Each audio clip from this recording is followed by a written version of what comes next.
If you're talking about it, we're talking about it. Today's News Talk Radio, TNT. Welcome back to the Pelle Nerotu Teylor Show. Well, our next guest is an Estonian expert. Now, I used to live in Estonia in the early 1990s, where you could buy a kilo of meat for a kilo of rubles, as they say. That's before they transitioned to their new economy, very high crime rates, chaos all around. You could buy a prostitute for a packet of cigarettes, that sort of thing. Not that I ever did it. But anyway, the country's now prosperous and has presented itself as e-Estonia, a high-tech East European country that's gone far ahead in the world thanks to its EU and NATO membership. But there is a dark side, and Mike is going to tell us about that. He's the founder and CEO of Kalamus Enterprises, a company based in the US. He served as the president of the American branch of the Estonian Conservatives, and he's currently a board member of the NGO Conservative Estonia. Welcome to the show, Mike. Thank you. But yeah, I'm not in that party anymore, so I left. I'm too independent to be in any party and too conservative for that. So okay. I don't like to play games. So, and of course, our NGO Conservative Estonia, we are fighting for Estonian average people and making sure that conservative values will be, for future also. But yeah, right now, yeah. Yeah. Well, how do you feel about the situation in Estonia right now from your conservative perspective? Is the politics going in a good way? No, it's never been a good way. It's all scam. So whatever you see on internet, what they're saying, this is PR. This is actually nothing happened. You can check online what kind of internet speeds are in Estonia. It's like something like 67th of position. So this is not e-country. So there is many things what we have to talk about what went wrong in Estonia. But the main thing was, if you heard about Kaja Kallas, you have to know that her father was like high-ranking elite communist in Estonia for a long time. So around 1975, he was already high-ranking politician. He was propagandist, communist, ruthless, like nothing nice about him. And if Kaja Kallas says that, I remember hard times in Soviet Estonia, this is, how I say nicely, BS. Because that kind of people, they had their own hospitals, their own shops. They didn't even see average working people. This is like if you read it, book 1984, George Orwell. So basically, that's what it was. So she grew up very, very nice lifestyle. Her dad was, of course, so 1988, George Soros came to Estonia. Like it was already in that time, it was still communist country. So why he came there? So he was meeting many communist leaders. Of course, Siim Kallas, Edgar Savisaar, and others. And after that, they made a national movement. It was called Rahvarinne. So from that Rahvarinne, when Estonia got its independence, all those communists, they were connected to that Rahvarinne. And all of those elite communists, they made their own party. So you felt that you have choice, but actually, there is no choice. It was all communist elite. So that's where everything went wrong. So all the parties in Estonia are all connected to elite communists. So I'll just say, interrupt here. Sorry. Mm-hmm. So Kaja Kallas is the next EU foreign minister. Yeah. She's a very Russophobic stance. Estonia is a small country of 1.3 million people, an EU member. Up in the north of Europe, and her father Siim Kallas, who I know, whose name I know, was a very, very prominent communist, and they had a golden existence compared to so she's talking about the suffering she had, and she's presenting herself as an anti-communist or anti-Russian or whatever, but she was part of this gravy train in the communist era, right? And of now course. What you're saying is basically they all joined a communist sort of secret party, if you like, and this network has ruled Estonia ever since. Is that right? Of course, yeah. That there hasn't been any freedom So this is all illusion that we're having. So after that, when we got our independence, Siim Kallas got position as like head of Estonian Bank. And what happened was $10 million was stolen. Nobody knows. The only thing what you can point is Siim Kallas. And after he got that money, he started his party, Reform Party. Of course, 2004, that Reform Party was major player, like promoting EU and joining EU. And of course, 2004, when we got our membership, Siim Kallas went straight work for EU Commission. So golden spoon. So 2005, Estonia, if you know that kind of country like Venezuela and Hugo Chavez, so they created the internet voting system.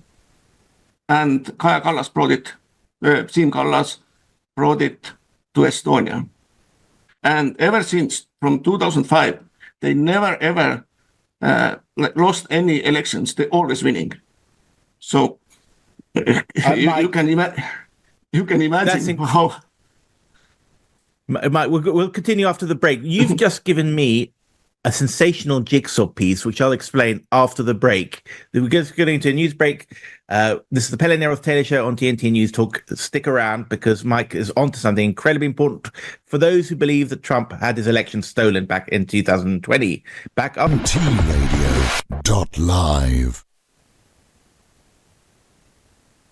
Welcome back to the Pelle Nerotu Teylor show on this Friday afternoon. We've got Майк Каламус, who's an Estonian entrepreneur and politician, or a dissident politician who's very much opposed to the current regime there. And Estonia, of course, has this beautiful reputation of being the perfect democracy in contrast to the wicked Russians. But it's all a bit of a bluff. It's very important now because Kaja Kallas, the Prime Minister of Estonia, is being promoted to the post of EU foreign minister, which is quite a powerful position. And we're very glad to have you exposing these scandals. Now, what you were just saying before that break, Mike, was Siim Kallas is her father. He's involved. $10 million disappeared when he was head of the National Bank of Estonia. He was a former communist, and he had part of these communist networks. They all took over Brussels when they came to Brussels late, and they all gave each other jobs, and probably the daughter benefited a little bit from that. And of course, a lot of people think the EU is basically communist anyway. So they're going from one empire, the Soviet Empire, to being top dogs in another empire, the EU empire. So that all makes sense. Now, the sensational thing you just said was that they bought this electoral computer election system from Venezuela to Estonia. And since then, the party of which Kaja Kallas is part has never lost an election. Now, I remember when I was following the election steal in 2020 in Trump in America, the same system came up. It was the Dominion system. It came originally from Venezuela. And I don't know the details. I've got some very clever people I could talk to who can tell me more about that. But I know that the Estonians and their friends in MI6 and the Swedish intelligence, they had a lot to do with the whole Russiagate scandal, which destroyed Trump's presidency. They were feeding stuff into MI6, and MI6 sent it to CIA and so on. And maybe they even sent this election system to America so that Trump would lose the election, because Trump wants out of NATO, and the Estonians are terrified of that. Anyway, can you pick up the story there a little bit? Basically, it's a little bit different. It's Smartmatic, but it's a similar company like Dominion, and Smartmatic is also in US.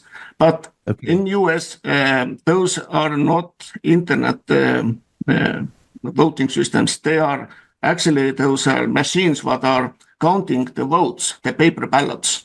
So it's a little bit different. But of course, there was so much scam. And of course, and partly it's owned by George Soros. So there is nothing new, of course. And in Estonia, we have internet voting. So if you let me, I will explain a little bit how it works. Yeah. So basically, you have ID card. Basically, the ID card is exactly the same what your bank card is, exactly. And you have PIN code. Now, it's you have to download some weird program. Most of computers, they don't recognize. They think it's some kind of spyware. But you're going to connect it to your computer, you have PIN code, and you can give your digital signature, or you can vote. So the funny part is all that system doesn't belong to Estonian government. It belongs to Swedish companies, SEB Bank, Swedbank, and Telia. They are doing that verification that this PIN is correct and this card is correct. But there is no visual or anything else like verification. And that's it. So your vote goes to first server because it has to be by Estonian law, it has to be secretive. So it creates like for every vote code, what goes to the second server. And there is no way to check what happens there. It's like a magic. So at one point, votes are coming up and they say, this is it. Who was voting? What happened? Nobody knows. And there is no way to verify.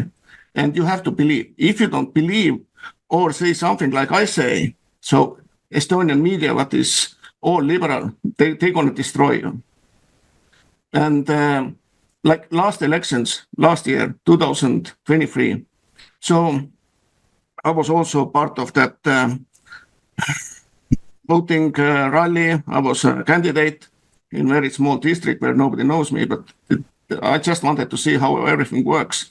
So in that district, Estonian Conservative Party got similar amount votes like Estonian Reform Party, Kaja Kallas's party. Those paper ballots was exactly same. They're like a little bit difference, but not much.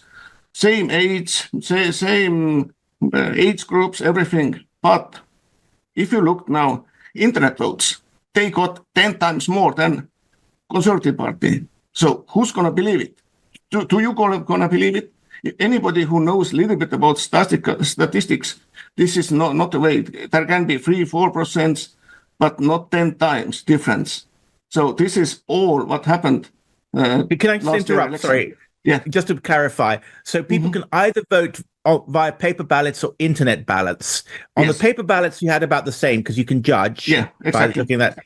And so you say, oh, well, we'll get maybe about the same on internet ballots. But internet ballots, which you can't check, as you just explained, Kaja Kallas, this EU foreign minister, a pillar of rectitude, a beautiful woman, a fierce woman, her party won all the internet ballots, which we can't check, basically. Basically, that's what happened. That's how. If there was only paper ballots, Estonian Conservative Party would be on power right now. We would get majority. Right. So this woman is going to spend the next 5 years lecturing everyone else in the world. The woman who represents Europe, and she's certainly got a beautiful face. She is incredibly corrupt herself. I mean, what you've got there is a scandal of global proportions, basically. Yeah. And also I can tell you what happened last year. So it came up that because Estonia has sanctions for Russia, so there is basically nobody can do business in Russia. But Kaja Kallas gave special permission to his husband. And also Kaja Kallas invested 390,000 euros to that company who got privilege to do business in Russia. And of course, they made lots of money. And when it came up, then she says, I didn't know what my husband was doing, but, it's all okay for her. So on TV, she says that, we hate Russia. Yeah, we don't want to do anything. We don't like Putin. We want to bomb St. Petersburg. And at the same time, she's doing business with Russia and makes like millions and millions of dollars. So you totally can see, corrupt. This is totally corrupt. And same time, they say, Viktor Orban, friend of Putin. But I was asking Orban's like advisors, why it's like this, and they say that we do that business openly, but your Kaja Kallas is doing that secretly and for herself, and she makes all the money. She gets rich. So you can see what kind of person she is, and she's gonna be running EU foreign policies soon. Quite incredible. Well, I guess don't travel in any open top vehicles in the future. No. So I was born in Soviet Union, and I've seen lots of stuff, and I'm not scared. If I was scared, I wouldn't do that. So I'm political activist. I'm not politician. I'm not getting paid for that. I'm doing that for free for my country. So this is and Mike, are you based in the US right now? Yes, Washington DC. So, but because I guess in Estonia, I mean, the Estonian press are all quiet. I mean, is there people talking about this? Are they afraid of the Estonian secret police or Estonian? Of course, yeah. Right. Of course, because the last 20 years, because Reform Party has been winning, they put their own people everywhere, courts, secret police, everywhere. So if you live in Estonia and say something like this, probably you're going to go to prison, or at least you're going to lose your job right away. So there is no freedom at all. And all the media in Estonia is owned by liberal companies. So even Estonia, like national TV, what is for taxpayer money, if you watch it, this is like incredible stuff there. It's all LGBT, trans, everything what is wrong in the world. Yeah. Mike, I'm afraid we're going to wind up there. So this poster boy of East Europeans who've joined the EU club, and they're so democratic, they're so free. They've got secret police, they've got corruption, they've got people going to jail, and they've got this endless propaganda about LGBT. They've got a politician who cheats, who lies, who steals elections. Well, poster boy or not, doesn't sound like it to me. And of course, she's going to head the European foreign policy, and we know the secrets about her, and that Europe's going to be a laughing stock for the rest of the world. Anyway, Майк Каламус, thank you so much. We'd love to have you on again. I have a special interest in Estonia, and what you've said is a fantastic story, and we want to get it out there as much as possible. Thank you very much. This is the Pellе Nerotу Teylor show on Friday afternoon, and we'll be back with our next guest after the break.